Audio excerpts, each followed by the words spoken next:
Thousands gathered in Jerusalem today to attend the somber funerals of the 4 Jewish victims, Yoav Chatav, Philly Baram, Johan Cohen and François Michel Saada, who were killed in the deadly attack on the Parisian Hyper Kasher supermarket last week. Israel's entire political elite was there to pay its respect and reflect on the nation's place for today's diaspora. That is not the way we hope to welcome you to Israel.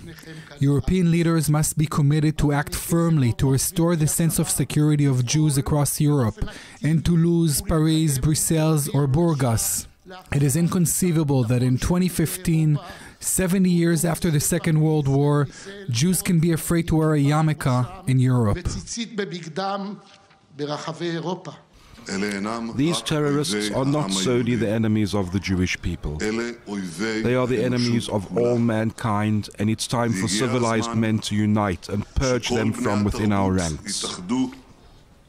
But I believe that Jews know deep down in their hearts that they have one land, Israel, their historic homeland, which will always greet them with open arms as its beloved sons. Today, more than ever, Israel is the true home for all of us. Former French presidential candidate and current Environment Minister Ségolène Royal was also present and awarded the victims the prestigious French Legion of Honor. Ils ont tous les 4 été tués parce que juifs. All 4 were killed because they were Jewish. It is the most revolting type of death. Today our thoughts are with you. Your pain is our own. The whole of France shares your pain and cries with you. Your children, your brothers, your fathers, your husbands, shamefully murdered. Let me assure you here today of the French government's absolute determination to fight against all forms of anti-Semitic acts. That is why the President announced that the fight against racism and anti-Semitism is France's national cause in 2015.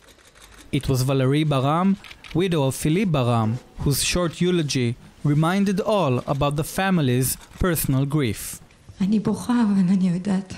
I'm crying, but I know you are all weeping with me, and I thank you.